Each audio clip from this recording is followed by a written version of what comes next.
Hey, Pretty Girl Club. Welcome back to the Beauty Pedestal series on this channel.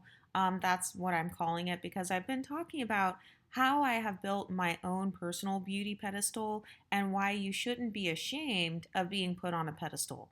So, for those of you who have been in this sector of YouTube for a while, you know that one of the main complaints that other women will give is men put you on a pedestal. And it's like, yeah, they should put me on a pedestal. Why wouldn't guys put me on a pedestal? Why would I want a guy to treat me like I am at the bottom? A part of my self love and confidence manifestation journey is to be treated as if I am on a pedestal. And so the first step to building your own beauty pedestal is recognizing that number one, it is totally normal to want to feel beautiful, to want to be treated like a beautiful woman. No one wants to be treated like trash. And so the people who try to shame you for a man treating you well or for a man complimenting you, those people are simply upset because they don't know how to manifest that for themselves. Another thing that I've noticed when it comes to my fellow Black Exoticals is that a lot of people will use the talking point, go where you're celebrated. And then let's say you're celebrated amongst Black guys or your boyfriend's Black or something. Then suddenly it's, oh no, but that guy's a colorist, texturist, or featurist, and like you shouldn't be with him. And it's like, wait a minute, you guys just told me to go where I'm celebrated. And so if I'm celebrated amongst Black guys, amongst white guys, amongst a rich guy, amongst my boyfriend or whatever, that's where I am going to go. So that's just another shaming tactic that women will use because they want to take away your confidence. They want to take away your sense of being pedestalized. And when I use the term being pedestalized, this is not even about like trying to put other people down. When I think of being put on a pedestal, I think of having high self-esteem, I think of self-love, and I also think of attracting the type of treatment that I want. I think of getting the princess treatment and stuff like that. So don't let anybody shame you and say, well, you can be on a pedestal, but just not with XYZ type of guys. And it's like, well, no, you can be on a pedestal with whoever you want.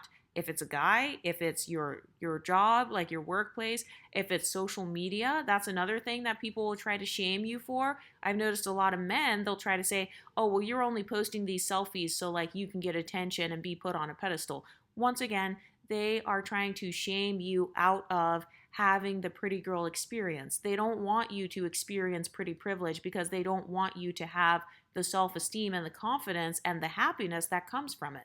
If you feel happy when you are treated like a princess, then you have the right to pursue that in whatever capacity you want. If you are looking to receive your pedestal or your princess treatment in the presence of others, that is also totally fine. Because notice how when people say, oh, I want the princess treatment, no one bats an eye. But think about what that actually means. Princess treatment means you get treated like a princess by other people. So you are receiving external validation. Nobody has a problem with that talking point, but suddenly if you are already seen as pretty and then you have the audacity to want to be treated like you're pretty, then suddenly you're being arrogant, you're a colorist, you're only going to be around Black men or be around white men because you want their attention.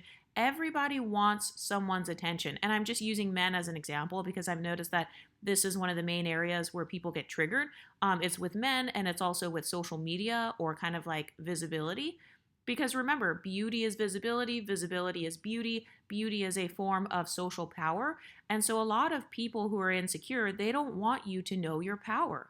And so I just want to tell you though that it is totally normal and okay to be strategic about where you want your beauty to be celebrated. Here on this channel, this is actually a decentering men channel, but for those of you who are dating or you want pretty privilege at work and maybe your boss is a guy, I do not shame women for the type of pretty privilege that they receive.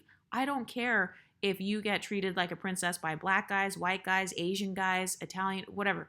I don't care who is treating you like a princess. As long as you are being treated in the way that you want, that's all that matters. Anybody that tries to shame you and say, oh, you're only being treated nicely by Dusties, or you're only being treated nicely by old ugly guys. How they tried to say with Aoki Lee Simmons, they were like, oh, well, she's only being treated nice by this old ugly man. And it's like, okay, well, if that's what she wanted, though, if that's the princess treatment she wanted was from that specific man, then technically she still succeeded. Just because you don't think that that man is good enough, or you don't, like that guy, or you think he's too ugly, different women have different goals. So for some women, maybe their goal is not to get the most attractive guy in the room. For some women, maybe they want to be treated special by the richest guy in the room, or the most powerful guy in the room, or the oldest guy in the room, or, whatever guy they have a crush on.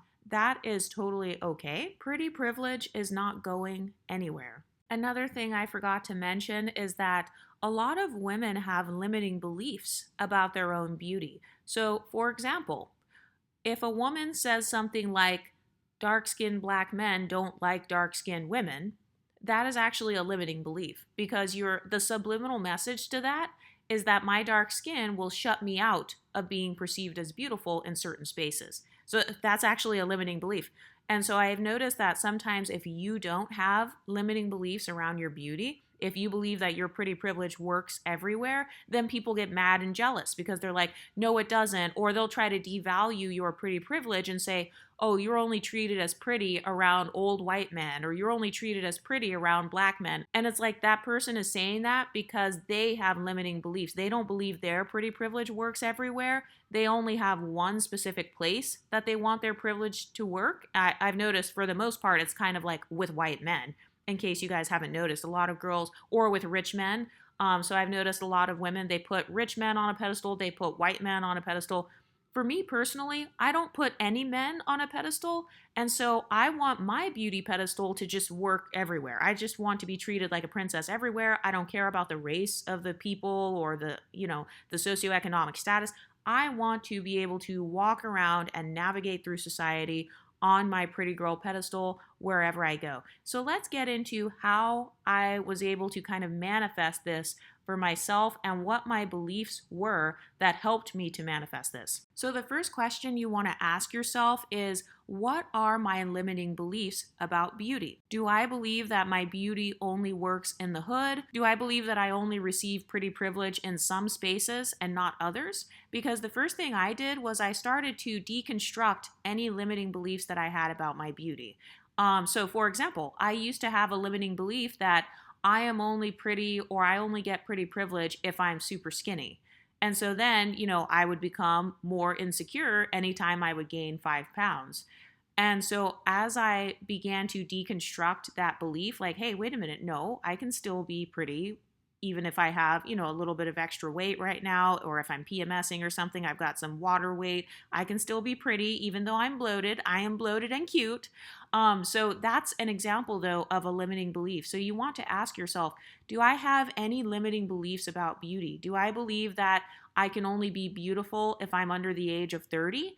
I've noticed that that's a limiting belief that a lot of the red pill guys try to convince women of, like, oh, you're going to hit the wall or whatever. So it's like, oh, you're not considered pretty anymore after 40. So you want to look at your thought processes around beauty and just ask yourself, do I have any beliefs about beauty or ugliness, or what makes someone ugly, or what would make me uglier? And if I have those beliefs, do I want to keep those beliefs, or do I want to get rid of them? Because some of these beliefs were not serving me. So for example, I actually used to have the belief of older women are not going to be as pretty, or, if I'm aging, somehow that's going to make my pretty privilege go away. But I realized that that belief didn't serve me. It was actually a limiting belief, because it's like, no, I'm going to get older. First of all, aging is a blessing.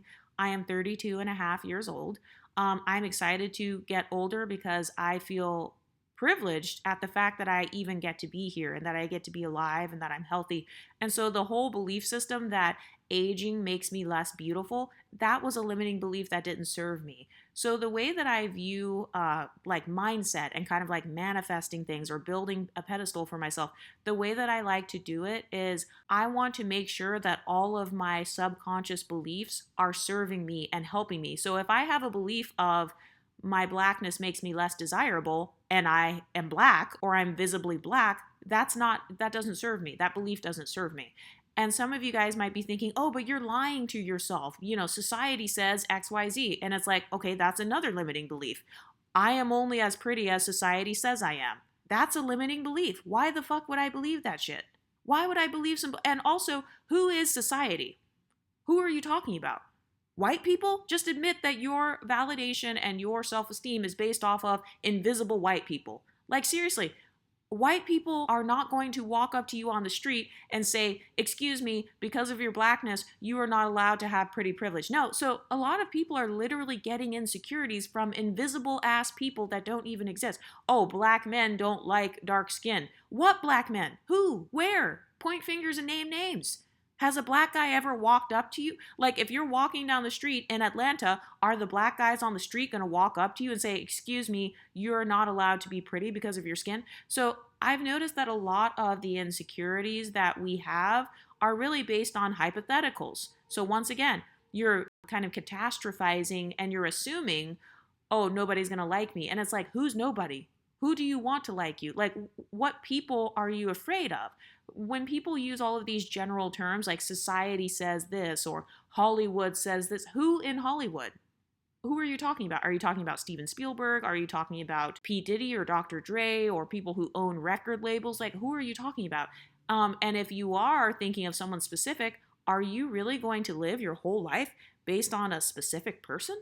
So you're going to get your whole self-esteem from what Steven Spielberg thinks about you. You're going to get your whole self-esteem from what your boss at your job thinks about you. So that's something that I have like kind of dug into with myself and just started to deconstruct. I started deconstructing all of these limiting beliefs about my own beauty and about pedestals. So for example, another limiting belief that I used to have is I am not allowed to have pretty privilege because I'm light skinned. I'm not allowed to love myself out loud because I'm light skinned. I'm not allowed to be confident or, kind of show off my beauty. I'm not allowed to flaunt my beautiful features and my beautiful body because people are going to think I'm conceited and that's going to make others insecure. That is a big, huge limiting belief. That limiting belief doesn't serve me. I'm not going to dull myself down because other people feel intimidated by me. So instead, I decided to take on this belief. Other people's insecurities are not my fault. Other people's insecurities are not my responsibility. I am not responsible to regulate somebody else's emotions. If my beauty stirs up negative emotions in others, that is their problem and not mine. I am not required to dull myself down because I'm scared of other people's emotions. That was another thing. Like, I had to learn to stop being scared of how other people feel. I am no longer scared of other women's jealousy. So I know that for a lot of us, we do have a fear of other people being jealous of us because some of us have had people try to beat us up. Or we've had people, like in my case, putting Nair and relaxer in my shampoo or doing all these crazy things, accusing you, like falsely accusing you. So I feel like a lot of pretty women have the limiting belief of being afraid of people being jealous of them because it literally has caused them danger and harm in the past. For some women, you guys don't have a good relationship with your own family members, like your mother or your sister, because of jealousy. And so I feel like that leads to you having a limiting belief to where you're like, oh, I can't be pretty. Being pretty is dangerous. If you guys have seen my video about being scared of your own beauty, I had to get rid of that limiting belief in order to build my beauty pedestal. I had to get rid of the limiting belief that, my beauty is dangerous or my beauty is going to make others hate me. My beauty is going to ruin my friendships. My beauty is going to ruin my relationships with my mother and my sister and my friends. I had to get rid of all of those limiting beliefs in order to embrace who I am. And I have noticed, though, that once you stop being afraid of your beauty, then people start calling you arrogant. So that's why I also had to get rid of the limiting belief of I'm scared of being called arrogant. I'm no longer afraid of being called arrogant now. Because having the fear of being called conceited, that will stop you from having confidence. I've noticed that when I used to have that fear of being called conceited and arrogant, my confidence and self-esteem could only go to a certain level. I was trying to kind of dumb down my confidence and not have more confidence than others because I was scared of being seen as arrogant. And I know that that's the case for a lot of pretty girls where maybe you're scared of people thinking that you think you are better or whatever, and you don't want them to say that about you. And so, it's actually a limiting belief. It limits the amount of self-confidence you can have. And it makes it so that you can only be as confident as the person next to you. And so now I have decided to get rid of that belief and take on a new belief that serves me, which is other people's insecurities are not my problem. I am more confident than some people. I mean, I am. That's just going to be facts because some people choose to remain in insecurity. So I don't have to be insecure about my beauty just because somebody else is insecure about theirs. Another limiting belief that people try to put on pretty girls is you're not pretty enough to be that confident, or you're too ugly to be cocky like that, or you're not cute enough to think you're all that, basically. That is another limiting belief. So I had to get rid of that belief. There is no threshold of beauty to where, oh, you have to be 5'9", 120 pounds and have a six pack in order to be confident. No, I don't have to follow anybody else's threshold of what is pretty or what is worthy of being on a beauty pedestal. I can create my own beauty pedestal, and I can also stay in spaces where I am celebrated for my beauty. And I do not care if people shame me for that. I don't care if people try to shame me because I was considered beautiful at my HBCU. Oh, well, you were only pretty because of colorism. You were only pretty because there were black people there. Well, I don't devalue black people like you. So I value people treating me like a princess no matter who it is. I don't care if it's a homeless person that's treating me like a princess. I don't care if it's a black person, a white person, an old person, a woman that's treating me like a princess. The lady at the front desk is treating me like a princess. I don't care where the pretty privilege or this princess treatment comes from, because I no longer have limiting beliefs on who is allowed to treat me like a princess and who isn't. Anyone that has this belief of so and so community is devalued, or, anybody who's not rich is just worthless. Okay, but you're still kind of shutting off you being treated nicely. So you may find yourself almost kind of manifesting these bad situations to where if a guy is like broke, now he's being very dangerous. And by the way, when it comes to this whole limiting beliefs thing, I know that you can't control other people's actions with your thoughts and beliefs. But one thing that helped me to manifest more of the princess treatment is to believe that I am a princess in all scenarios. I am a princess if I'm in the hood, if I'm in the suburbs, if I'm around black people, if I'm around white people. I still believe that I am a princess. I still believe that I am beautiful, and I want to have my pretty privilege work in as many scenarios as possible. So I'm not going to shut off the princess treatment just because that cashier is a black male. Like, I don't really care about that part of it, because I don't look down on people because of their ethnic backgrounds or their socioeconomic status. Now, I may not necessarily date somebody because of that. I may not necessarily, want to be friends with that person, but that's different than simply receiving pretty privilege. Pretty privilege is something that I view as you are receiving it from a distance. Pretty privilege is like you get a free drink at a bar, or somebody gives you a discount, or like when I went to get a tire, the guy gave me a new tire. That's all pretty privilege is to me. It's not about, oh, this guy's going to follow me home or something. No, I am manifesting pretty privilege more so from a distance. And so because it's from a safe distance, I don't care really who it comes from, as long as I feel like I am being treated like a princess. By the way, when people use terms like princess treatment, what they're really saying is being put on a pedestal or being pedestalized.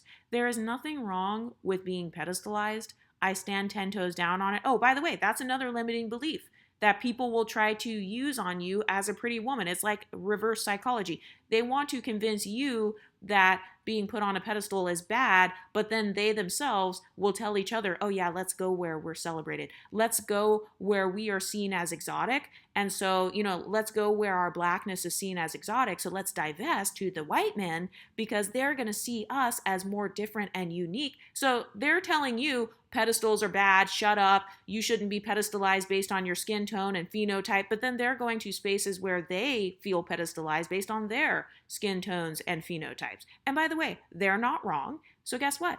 We are also not wrong. So wherever your pedestal works the best, or wherever you get princess treatment, you should stay in those spaces where you get the best treatment and where you are the happiest. Notice how I don't shame people for where they feel the happiest. So some people, they feel the happiest living in the Midwest, having pretty privilege in the Midwest.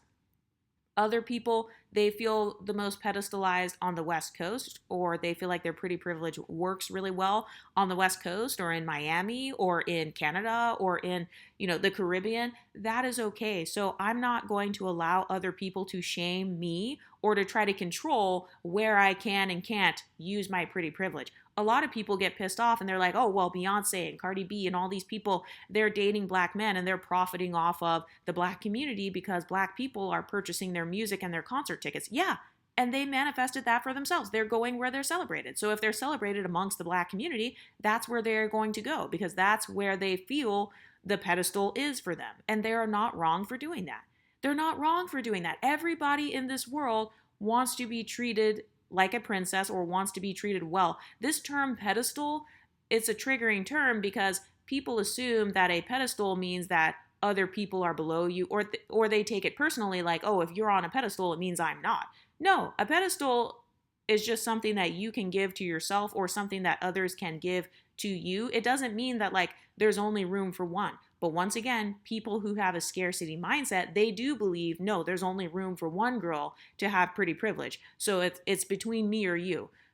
So they have a scarcity mindset of there's not enough pretty privilege to go around. There are not enough guys to treat you well to go around. There are not enough free drinks that can be had at a bar. And it's like, yes, there are. Go to a different bar, go to a different city, go to a place where you personally feel celebrated. But the girls who have a scarcity mindset, they don't want you to feel celebrated because they don't feel celebrated. And it's also because they don't celebrate themselves. So one thing I've learned is that me building my own pedestal, that is a source of micro validation for myself. Because even if I do go, I don't know, to a bar or something and nobody gives me a drink, I still feel beautiful on the inside because I have met my own internal beauty standard. Anyway, this video is a little bit short because I actually am going on a trip.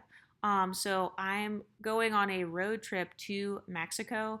And so I'm going to be posting like the vlogs and stuff, probably on Patreon. But I am going to come back and I'm going to like record another version of this video and I'm going to go deeper into this because a lot of people, they want you to have limiting beliefs around your own beauty because they have limiting beliefs around theirs. And that's why their pretty privilege doesn't work because they don't believe it works, so maybe they don't even put in effort when they get into certain spaces or they get mad that you still are going where you're celebrated. They're just mad because you are celebrated in a different place than them. And oftentimes women get jealous of where your beauty pedestal works. And so that's another thing that you want to think about too, because that's going to help you to not manifest jealousy amongst others.